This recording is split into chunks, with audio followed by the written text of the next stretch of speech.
5 minutes. Okay, I'm going over here so I can get a good spot.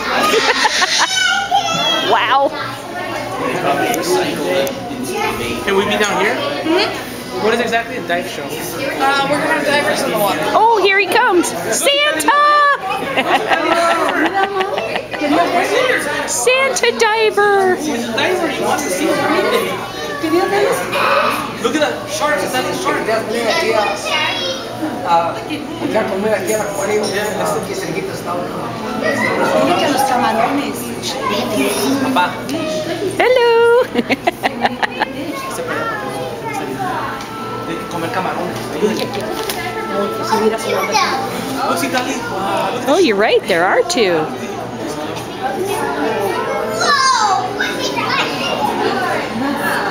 Oh, there's two.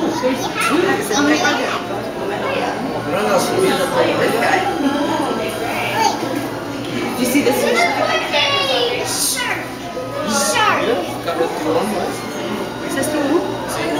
Andamos aquí en el Aquarium y aquí cerquita. Huge, it's a huge tank.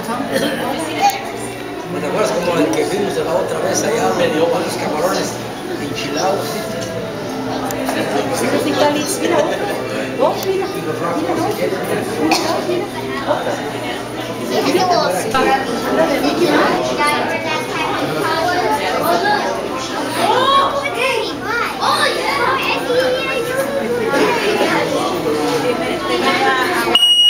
Oh, bummer. No such luck.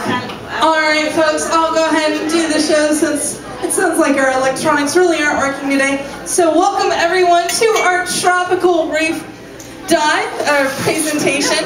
Now this is our Tropical Reef exhibit. It's our largest exhibit here at the aquarium. It's 350,000 gallons of water. What you don't know is you've actually already seen it 3 other times. So as you walk through the gallery, you get to see the same exhibit multiple times. Wow. And this is modeled after a dive site in Palau called Blue Corner. So if you see that blue wall off on the side, that's actually supposed to represent the open ocean. But don't tell the fish, they really do think it's the open ocean. So we didn't actually just forget to put coral there. Now here in our exhibit, we have 2,000 animals representing 200 different species. So we're going to go ahead and talk about some of those animals right now. And of course, the first animal that everyone really notices are our sharks and our rays. Now you can see one of our sharks swimming along the top of the coral wall in the back there. That is a zebra shark. But looking at that shark, it has spots, not stripes. So the reason why these sharks are called zebra sharks is because when they're juveniles or babies, they actually have stripes instead of spots. And as they get older, those stripes will break up into the spots that you see on the adults. Now, it's actually really cool. Here at the aquarium, we have several females and one male, so we're working on breeding these sharks. So we actually do get to see some of those babies behind the scenes. Yeah. Okay, thank you. Now, we have another type of shark here in our exhibit. And you can get over on this side. Come on over here. You can't see them anywhere. There you go. You're so welcome.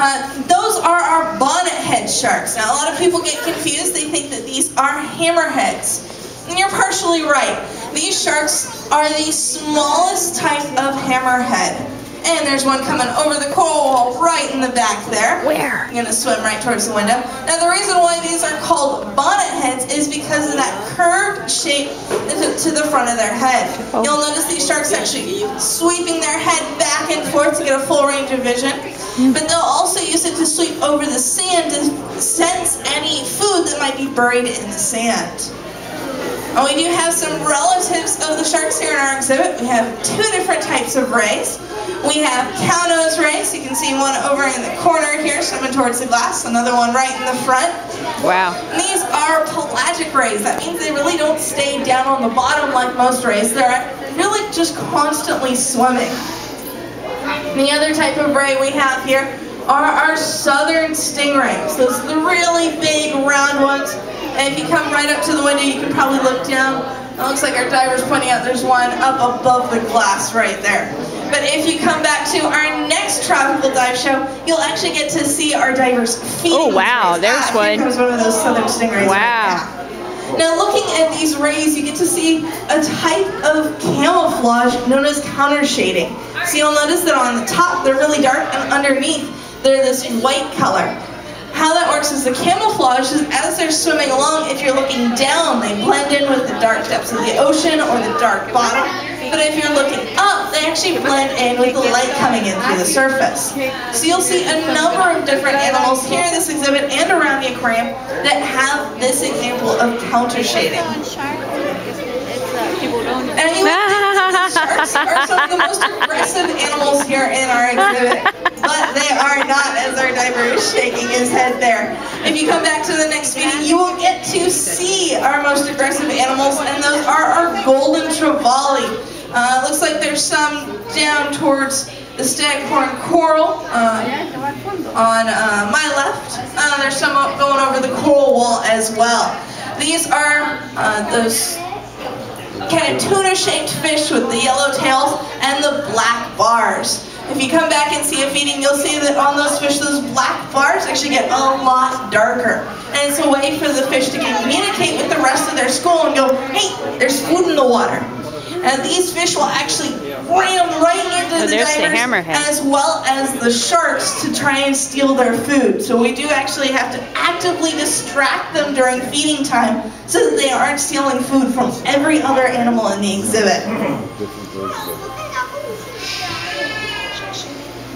Alright, now we did have one other animal that came right up to the front of the window. A lot of times you don't get to see this fish. It's our barracuda. We actually only have one barracuda here in the exhibit. Looks like he took off again.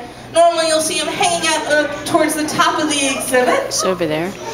Looks like he might be coming down for another appearance again. And these are very, very fast fish and can be very aggressive when they're in a slightly larger group, but ours is pretty docile here in our exhibit. Wow. Now as you're looking down into this left corner here, you'll get to see a really, really big fish. Wow. Now that is our Queensland grouper.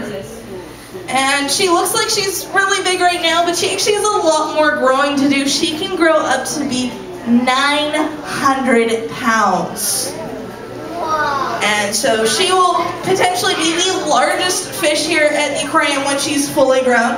But right now, she is actually on a diet. Our husbandry staff were worried that she was starting to get a little overweight, so they put her on a diet. So she gets one piece of food per feeding, and she's not happy about it. You'll watch her come up to every other diver in the exhibit during feeding time, trying to see if anyone else has extra food for her. Alright, now there's one last animal I want to talk about here in our exhibit, and this is the one that really confuses guests the most.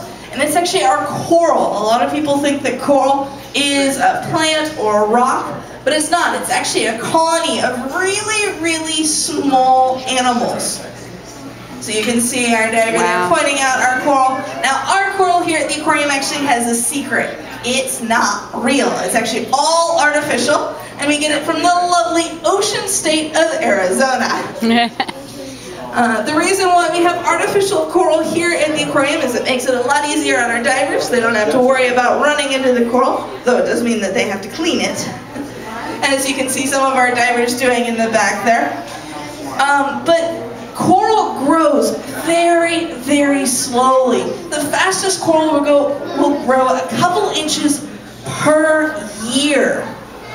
So if we were to remove coral from an ecosystem to make our coral wall here at the aquarium, we would be completely destroying a coral reef somewhere out in the ocean. We don't want to do that here at the aquarium. So instead we use all artificial coral. The fish actually really don't know the difference. They still use it for protection. They look for food in the coral. They'll even sometimes lay their eggs in the coral as well. Now you may have noticed that there's a fish kind of circling around our diver. That's a classic example that fish do have personalities. So that is Bubbles. He is a batfish or spadefish. And he's the only batfish or spadefish that will swim back and forth through the diver's bubbles. We think he does that because he likes the feel of the bubbles on his side passing through his gills. He will actually chase away just about every other fish to make sure that he gets bubbles. He'll even start biting at the diver's head if he's not getting enough bubbles. Sometimes he can even steal the show. Alright, so our divers here at the aquarium are all volunteers. They do a lot of different jobs. If our microphone was working, you'd get to hear our divers doing the presentation. They also clean the exhibits and feed the animals. But the most important job that our divers do is they keep an eye on these animals. Because they get to interact with the animals a lot more than anyone else here at the aquarium. And we only have one veterinarian to take care of over 11,000 animals. 2,000 of which are in this exhibit alone. So that's a lot of animals to take care of. So our divers really make it so that we can take care of these animals. And all of our divers are volunteers. So if you wanted to volunteer here at the aquarium, you would need to be at least rescue certified and have 50 logged open ocean dives. Wow. But then you can come in and dive here at the aquarium. But if you just have a basic certification, you can still dive here. We have a special program. It's our dive immersion program, where you get to dive in this exhibit for up to 45 minutes, and you get a full tour of the exhibit, as well as a camera to document your trip. So if you're interested in either of those programs, go ahead and head down to our information desk. They will have all the information there for you. So let's give a big round of applause to our divers here in the exhibit. They really help running the aquarium possible. And thank you everyone for coming to the aquarium today. If you want to take pictures with our divers, go ahead and head up to the glass right now. So thank you everyone for coming. We are a non-profit organization, so all the money you spend goes right back into taking care of these exhibits and all of the animals in them. So I hope you continue to enjoy your day here at the aquarium. My name's Erin. If you